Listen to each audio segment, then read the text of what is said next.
Hello అందరికీ అందరు ఎలా ఉన్నారండి? Hope everyone is doing good. Welcome back to my channel daily discoveries world.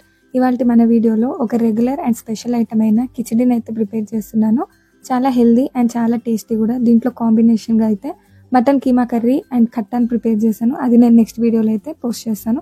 So ఇప్పుడు ప్రాసెస్లోకి వెళ్ళిపోతే పెద్ద గిన్నె పెట్టుకొని 50 grams ఆయిల్ యాడ్ చేసుకొని ఆయిల్ హీట్ అయిన తర్వాత 4 ఇలాచి, 6 లవంగాలు, షాజీరా టీ స్పూన్, దాల్చిన చెక్క 1 ఇంచు అండ్ అలాగే ఒక పెద్ద ఇలాచిని యాడ్ చేసుకొని 2 పెద్ద సైజు ఆనియన్స్ని సన్నగా కట్ చేసుకొని యాడ్ చేసుకోవాలండి. ఆనియన్స్ గోల్డెన్ బ్రౌన్ కలర్ వచ్చేదాకా ఫ్రై చేసుకోవాలి.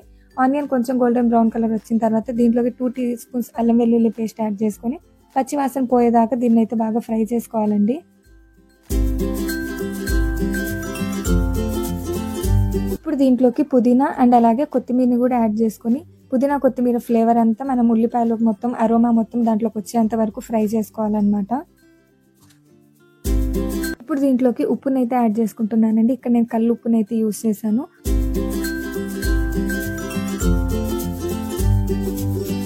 ఇప్పుడు దీంట్లోకి 1 టీ స్పూన్ పసుపును కూడా యాడ్ చేసుకుంటున్నానండి. సో పసుపును కూడా యాడ్ చేసుకుని దీన్ని అయితే బాగా కలుపుకోవాలండి. దీంట్లోకి నేను 2 పచ్చిమిరపకాయలని కూడా కట్ చేసి యాడ్ చేసుకుంటున్నాను. సో ఇవన్నీ బాగా కలుపుకోవాలి. ఇక్కడ నేనైతే వాటర్ యాడ్ చేస్తున్నానండి. వాటర్ వచ్చేసరికి మనం 1:2 రేషియోలో అయితే యాడ్ చేసుకోవాలి. సో ఈ వాటర్ యాడ్ చేసిన తర్వాత బాగా మిక్స్ చేసుకొని మూత పెట్టుకొని వాటర్ని అయితే బాగా మరిగించుకోవాలండి. సో వాటర్ అనేది మనకు ఒక బాయిల్ అనేది అవ్వాలన్నమాట. ఇలా బాయిల్ అవుతున్న వాటర్లోకి మనం ముందుగానే నానబెట్టుకున్న పప్పు అండ్ అలాగే బియ్యాన్ని అయితే యాడ్ చేసుకోవాలండి. రైస్ వచ్చేసరికి నేను ఇక్కడ 600 grams తీసుకున్నాను. అండ్ అలాగే ఇక్కడ నేను మసూర్కి దాల్ తీసుకున్నాను, ఎర్రపప్పు. అది వచ్చేసరికి నేను 100 grams అయితే యాడ్ చేసుకున్నాను.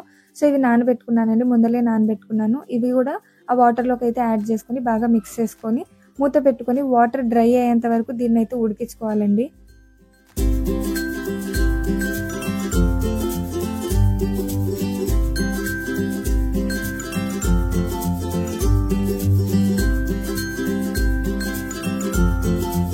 మనకి వాటర్ అంతా డ్రై అయిపోయి రైస్ అనేది దగ్గరగా అవుతుందండి. ఈ స్టేజ్లో ఒకసారి బాగా కలుపుకొని మనం 10 minutes అయితే లో ఫ్లేమ్లో పెట్టుకొని దమ్కి పెట్టుకోవాలండి. సో 10 minutes తర్వాత మనకి రైస్ అనేది రెడీ అయిపోతుంది. సో ఇక్కడ చూసారు కదా, 10 minutes తర్వాత మనకి రైస్ అనేది రెడీ అయిపోయింది. అండ్ చూస్తున్నారు కదా, ఇక్కడ రైస్ కూడా ఒకటికొకటి అతుక్కోకుండా పలుకులుగా చాలా ఈజీగా అండ్ టేస్టీగా కూడా ప్రిపేర్ చేసుకోవచ్చు.